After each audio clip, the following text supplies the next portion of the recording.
Hi guys, so ayan, punta tayo doon sa mga manok, bigyan natin ng pagkain.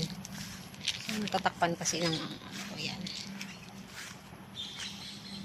So alam nyo ba, nagpahinga kami, tapos pagdating namin dito sa bahay, wala yung mga amo ko. Tataka ako bakit biglang dumami itong mga manok. Nakaraan, 4 lang to, tapos nanganak ng 2. Tapos, ibig sabihin, yung isang sisiw, biglang lumaki. Nakakapagtaka naman. Ang alam ko is 4 lang yung manok. Parang sobra-sobra naman na siya. Kainin natin.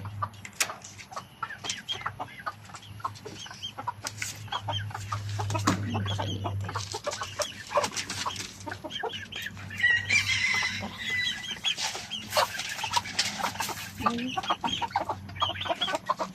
Ay, muntik. Muntik makalabas.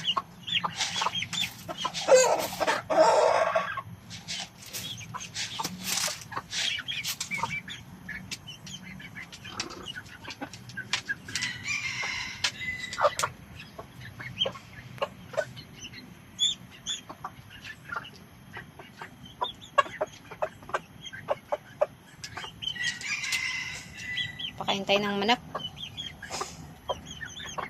Di ba?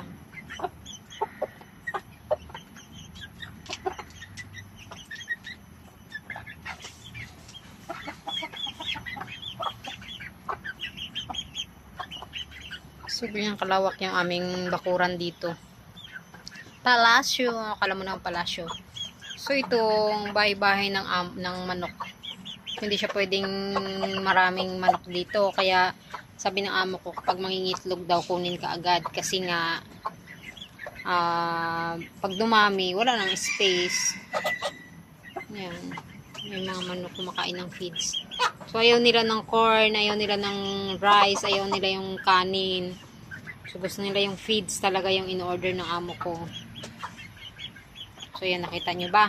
Mga alaga naming manok.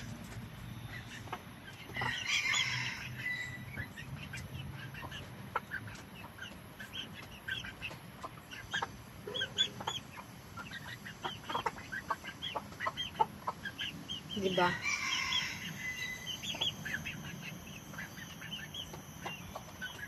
Alam mo yun, nasa Singapore ka, pero parang feeling mo nasa farm ka kasi ang daming alagang manok. Diba? So, ayan sila. So, dahil putot nga ako, syempre, kasi ako dito sa, sa bahay-bahay ng aming alagang manok. Umambon pa dito. Lagi na lang umuulan dito. Walang katapusan yung ulan. So, diba? Kita niyo yan. Ayan, lumabas na tayo sa bahay ng aking chicken. Marami na siya, no? Parang saglit lang. Tingnan yung paligid. Daming puno.